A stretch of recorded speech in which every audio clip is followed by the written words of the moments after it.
Guys, तो कैसे हो आप लोग? सब बढ़िया, सब मज़े में। मैं उम्मीद करता हूँ कि आपने मेरे दोनों पार्ट देख चुके होंगे और chapter the Indian economy on the eve of the independence पे। आज अपन स्टार्ट करते हैं अपना third part on the eve of the independence पे।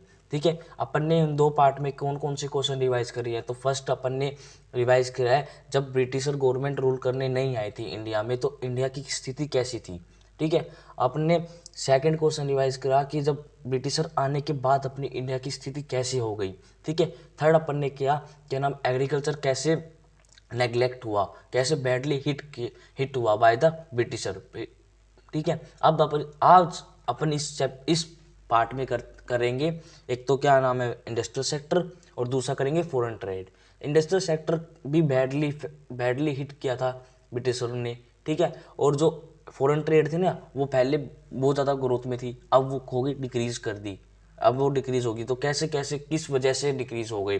ठीक है, तो अपन स्टार्ट करते हैं। तो let us start the industrial sector first. We will know that the India is the most popular in handicraft industry. अपन को पहले से पता है, एज भी मैंने फर्दर आपको पढ़ा चुका हूँ क्या नाम है इंडस्ट्रियल हैंडीक्राफ्ट प्रोडक्ट कैसे अपना इंडिया का पॉपुलर प्रोडक्ट था। ठीक है, handicraft industry increase growth as well as revenue of the India. जो हैंडीक्राफ्ट इंडस्ट्री थी ना, वो ग्रोथ और रिवेन्यू को जनरेट करा करती थी और एक एम्प्लॉयमेंट को भी जनरेट करा करती थी। ठीक है, तो let us start how the industrial sector impact badly from the britisher. मतलब अपन स्टार्ट करते हैं कि कैसे इंडस्ट्रियल सेक्टर है ना वो बैडली हिट हुआ था, किससे, ब्रिटिशरों से। ठीक है, तो इसमें एक है ना सिस्टमेटिक दी इंडस्ट्रियलाइजेशन आ सकता है, सिस्टमेटिक दी इंडस्ट्रियलाइजेशन। वैसे तो ये फर्स्ट पॉइंट है। ठीक है, नहीं तो ये है ना सीबीएसई के थ्रू 4 नंबर का पूछा जाता है हर अटैम्प्ट में। चार नंबर का ये पूछा जाता है हर अटैम्प्ट में नहीं, मतलब मेनली 3-4 अटैम्प्ट से एक बार ये क्वेश्चन आया हुआ है। ठीक है, इसमें मैं अब आपको बताता हूँ, जो सिस्टमेटिक डी इंडस्ट्रियलाइजेशन थी ना, वो क्या करा करती, वो डिस्क्राइब करा करती स्टेटस किसका, industrial sector during the British rule. मतलब इंडस्ट्रियल सेक्टर के बारे में बताया करती थी कब, जब ब्रिटिश रूल आ चुका था। ठीक है, मतलब ब्रिटिश रूल ने कैसे नेग्लेक्ट किया। ठीक है, अब इसका मोटिव क्या था, ये मोटिव क्या था किसका, सिस्टमेटिक डी इंडस्ट्रियलाइजेशन का। सिस्टमेटिक डी इंडस्ट्रियलाइजेशन का मोटिव क्या था। ठीक है, it to exploit the Indian wealth of raw material and the primary product like cotton and jute. मतलब इसने क्या किया, मतलब सिस्टमेटिक डी इंडस्ट्रियलाइजेशन लागू होने के बाद इसका मोटिव क्या था, ये है ना इंडिया की वेल्थ को बिल्कुल एक्सप्लॉइट कर देना, किसके लिए, रॉ मटेरियल के लिए और एक प्राइमरी प्रोडक्ट के लिए। ठीक है, it was required to fulfil the amazing need of the industrial input in the wake of industrial revolution in Britain. मतलब ये रिक्वायर्ड करा करती थी किसकी, अमेजिंग नीड्स को कंप्लीट करने के लिए, ऑफ किसकी, मतलब इंडस्ट्रियल इनपुट्स की, in the wake up of industrial revolution in Britain. ठीक है, अब इसमें क्या कर दिया, क्या नाम है, to exploit India as a potential market for the industrial product of Britain. मतलब इसमें क्या कर दिया, एक्सप्लॉइट कर दिया किसको, इंडिया की पोटेंशियल मार्केट के लिए, और डिपेंड कर दिया इंडिया को ब्रिटेन के गुड्स खरीदने के लिए, ब्रिटेन के इंडस्ट्रियल गुड्स खरीदने के लिए, और ब्रिटेन के पूरे इंडस्ट्रियल गुड्स खरीदने के लिए।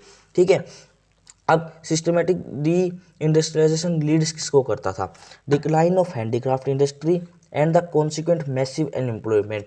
अब उन्होंने क्या करा, जो मतलब जब ये सिस्टमेटिक डी इंडस्ट्रियलाइजेशन लगाने के बाद उन्होंने क्या करा, हैंडीक्राफ्ट इंडस्ट्री है ना उसको तो बिल्कुल डिक्लाइन कर दिया। और अब वो डिक्लाइन होने के बाद क्या करी, अनएम्प्लॉयमेंट कोज हो गई, लोगों के पास बेरोजगारी आ गई। ठीक है, एग्रीकल्चर पहले ही उन्होंने खराब कर चुका था, अब इंडस्ट्रियल सेक्टर को भी खराब कर दिया, इससे पॉवर्टी भी कोज हो गई। पॉवर्टी कोज होने के बाद क्या हुआ, इकोनॉमिक मतलब इंडिया में डेवलपमेंट भी नहीं हुआ, ना कोई ग्रोथ हुई। इससे जो कि नाम रूरल जो पॉपुलेशन थी ना, वो भी बिल्कुल अपॉर्चुनिटी में आ गई। ठीक है, समझ में आया। ठीक है, और एक सेकंड पॉइंट इसका क्या करा, the penetration of British goods in India market. मतलब आगमन हुआ किसका, ब्रिटिश गुड का, किनमें, इंडिया की मार्केट में। इनका ये मैसिव लेड, मतलब इन्होंने जो जब ये पॉलिसी लगाई ना हैंडीक्राफ्ट ना, ये सिस्टमेटिक डी इंडस्ट्रियलाइजेशन की, इससे ये दो इम्पैक्ट हुए। ठीक है, अब इसमें और पॉइंट आते हैं, इसमें सेकंड पॉइंट आता है कि नाम है, what are the poor state of the industrial sector during the British rule, ये एक क्वेश्चन बन के भी आ सकता है, नहीं तो सीधा आएगा डिस्क्राइब इंडस्ट्रियल सेक्टर।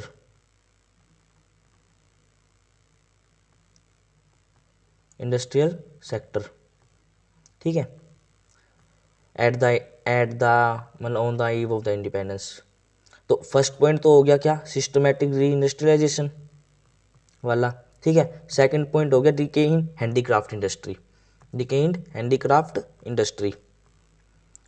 तो इसमें मैं चलो, reason of decay in handicraft industry was a discriminatory tariff policy to the state. मतलब रीजन मतलब डिके हैंडीक्राफ्ट इंडस्ट्री का डिके कैसे हुआ, मतलब किस पॉलिसी के थ्रू हुआ, डिस्क्रिमिनेटरी टैरिफी पॉलिसी के थ्रू हुआ, ठीक है। If according to discriminatory tariff policy was pursued, मतलब जब वो लागू हुई, इसने क्या करा, tariff free export of raw material from the India. मतलब इस जब ये लागू हुई ना पॉलिसी, इसने क्या करा, रॉ मटेरियल तो है ना टैरिफ फ्री कर दिया। मतलब इंडिया का जो कॉटन सिल्क आयरन और कॉपर और एक्सेट्रा, इन गुड्स को तो टैरिफ फ्री कर दिया, इनके ऊपर तो कोई टैक्स नहीं लगेगा अगर जब ब्रिटिशर वाले इसको एक्सपोर्ट करेंगे, ठीक है।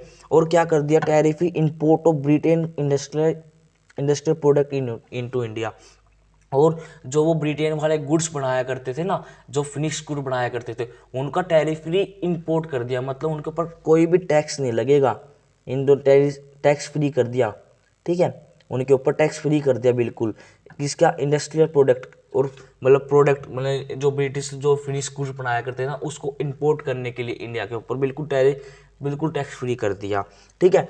बट उसी समय उन्होंने क्या कर दिया, heavy duty was placed on the export of handicraft product which reduces their competitiveness in the international market.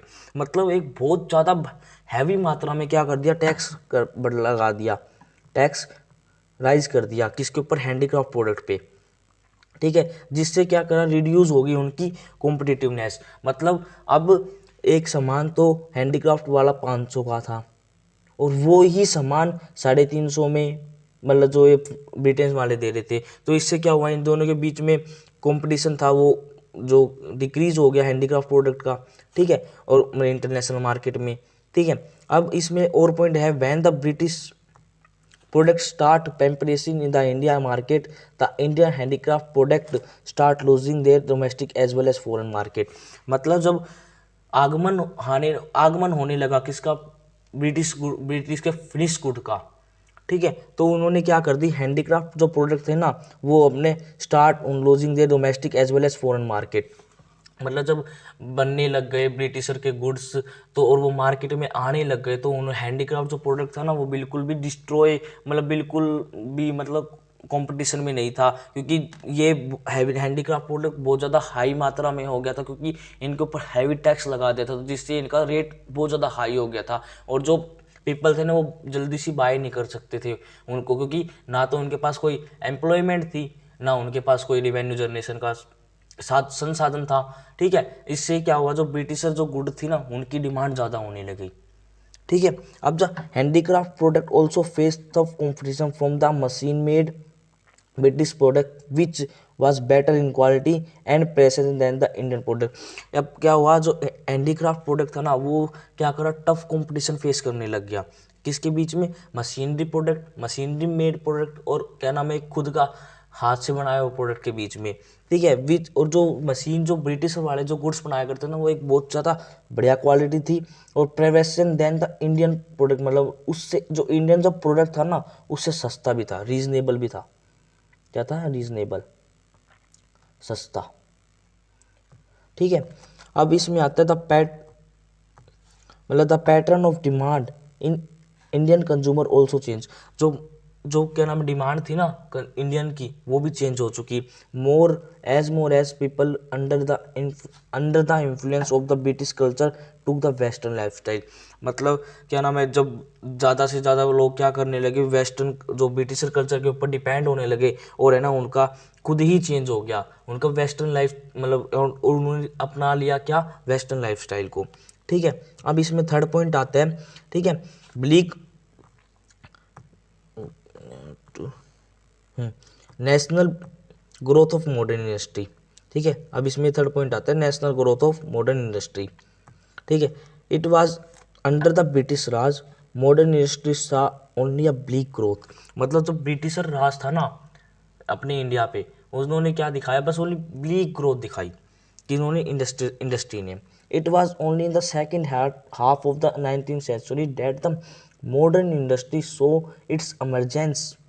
मतलब जो ये है ना उस टाइम की बात है, 19th सेंचुरी की बात है, जब मॉडर्न इंडस्ट्री है ना बस थोड़ी सी उन्होंने मतलब अपनी एमरजेंस दिखाई। ठीक है, initially cotton and jute textile mill were set up. मतलब ब्रिटिश जो इंडियन वालों ने क्या करी, कॉटन और टेक्सटाइल मिल है ना वो सेटअप करी। Cotton textile mill located in the western India mainly in Maharashtra and Gujarat control by the Indians. MCQ question के लिए बहुत मेन है ये, एमसीक्यू क्वेश्चन के लिए एमसी गोल्ड लाइन है ये वाली। इसमें पूछ सकता है कि क्या क्या नाम है, कॉटन टेक्सटाइल कहाँ लोकेटेड थी, महाराष्ट्र गुजरात। ठीक है, महाराष्ट्र गुजरात में लोकेटेड थी। और कंट्रोल कौन करता था उनको, इंडियंस वाले कंट्रोल करा करते थे। Jute textile industry was concentrated in Bengal and were primary controlled by the foreigners. जो जूट वाली जो टेक्सटाइल थी ना वो कहाँ पर थी, बंगाल में थी। और जिसको कौन कंट्रोल करा करता था, फॉरेनर कंट्रोल करा करता था। ठीक है, in the beginning of 20th century iron and steel industry came up with Tata iron and steel company. जो है ना मतलब बिगिनिंग हुई जब 20th सेंचुरी की, तो Tata iron and steel industry I. ठीक है, टिस्को जिसको अपन कहते हैं TISCO was incorporated in 1907 after the world war second. जो 1907 में इनकॉर्पोरेट हुई थी after the world war second. Cement paper and sugar industry also start coming up. और उसके बाद मतलब सेकेंड वर्ल्ड वॉर के बाद कौन कौन सी, cement, paper and sugar industry भी आने लग गई थी इंडिया में ट्रेड करने के लिए। ठीक है, there hardly any capital goods industry in India. मतलब क्या नाम है, जो ये ना हार्डली कैपिटल गुड्स इंडस्ट्री थी in India. Capital goods industry produce goods like machinery and industrial plant which are use for further industrialisation and helping production for goods which positive effect on the growth of. Capital goods क्या होता है, capital goods वो goods होती है जो कि है ना अपनी फर्दर प्रोडक्शन के लिए, फिर फर्दर इंडस्ट्रियलाइजेशन के लिए, एस्टेब्लिश के लिए काम आए। मतलब जो गुड्स अपने फर्दर प्रोडक्शन के लिए काम आए उसको कहते हैं कैपिटल गुड्स। और अगर जितनी ज़्यादा कैपिटल गुड्स अपने बढ़ेंगे जितनी, और उतनी अपनी मशीनें भी एस्टेब्लिश होगी तो क्या होगी, अपनी ग्रोथ होगी तो इंडिया की जीडीपी बढ़ेगी। आए समझ में। ठीक है, अब इसमें फोर्थ पॉइंट आता है contribution of new industrial sector in the gross value added and the gross domestic product on the eve of the economy remain extremely low. जो कंट्रीब्यूशन था ना जब न्यू इंडस्ट्रियल सेक्टर का, किसमें, in the gross value added and the GDP में, वो है ना बहुत ही लो था, क्योंकि स्टार्टिंग ही हुई थी अभी ना, उनके पास अभी कोई रॉ मटेरियल के लिए भी सामान था। तो उन्होंने सब चीज़ का मतलब प्रेडिक्शन भी करना पड़ेगा। ठीक है, जो मतलब फर्स्ट ईयर मतलब उसमें बहुत ही कम थी। ठीक है, the state participation in the process of modern industry was limited. जो उनका जो पार्टिसिपेशन था ना इनका, इंडियन वालों का, वो भी बहुत कम था। उनको ऐसे भी डर लगा करता था कभी भाई ये भी हमें मतलब मार्केट एस्टेब्लिश करके दोबारा से हमें क्या नाम है एक्सप्लॉइट ना कर दे, दोबारा से हमारे जो एग्रीकल्चर सेक्टर था उनको भी खराब ना करते, तो उनको भी डर लगा रहा करता था। ठीक है, इसमें एक क्वेश्चन आता है, what are the point which led its backwardness and the limited growth. मतलब कौन कौन से पॉइंट है जो उनकी बैकवर्डनेस को दर्शाते हैं और एक बिल्कुल बहुत ही कम ग्रोथ को दर्शाते हैं। ठीक है, the handicraft industry was systematic destroyed by the British government. It was largely owing to the discriminated tariff policy of the British government. मतलब जो बताया अभी अपन यही पढ़ रहे ना, ये हैंडीक्राफ्ट इंडस्ट्री वो सिस्टमेटिक डिस्ट्रॉय हो चुकी थी ब्रिटिश गवर्नमेंट की तरफ से। It was largely owing to the discriminative tariff policy of the British government. ठीक है, मॉडर्न इंडस्ट्रीज